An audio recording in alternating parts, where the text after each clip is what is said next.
Hello everyone, quick news update today about the Nikon Z series. There's been an important lens announcement and I have two other things to mention as well. First and foremost, the 85mm f1.8s lens for Z series cameras has been announced by Nikon.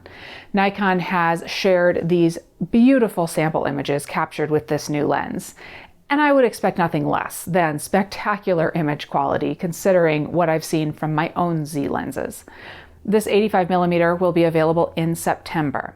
I have not been able to get my hands on the lens yet, but I sure hope to, because this is an exciting introduction for the Z series. It's the third prime lens in a growing Z series. So far you have the 35mm f1.8, the 50mm f1.8, and now the 85. And that's a good set of primes, and of course there's some zooms as well.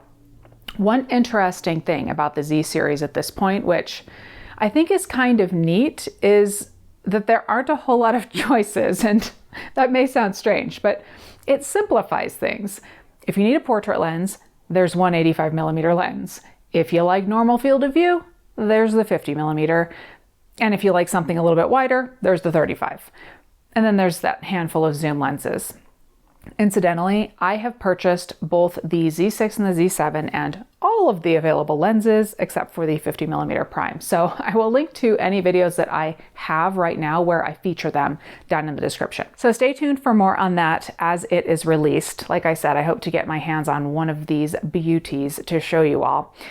I personally love the 85mm focal length. I have used my own 85mm f1.8G f-mount lens extensively, but being someone who shoots photos and video, these Z-mount lenses are superb for video because they have fast and near silent autofocus. Now on to two more items about the Z series and how it relates to my own projects. Number one, we are, for the first time, taking out the 35mm f1.8s out for some astrophotography this week for Camp Astro number 2. And we will be able to tell you about it and show you the results from that trip in a video soon.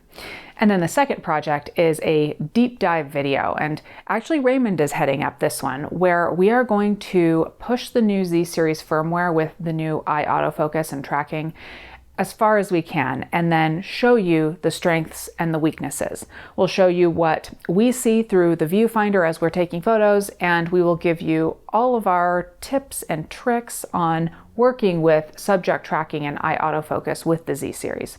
And that will be coming up in a week or two as well. So check out the press release from Nikon. I will link to it down below. Let me know if you have any questions about the new lens or the Z series in general, or what we have coming up here in Snapchick land. And thank you everyone for watching, and I'll talk to you soon.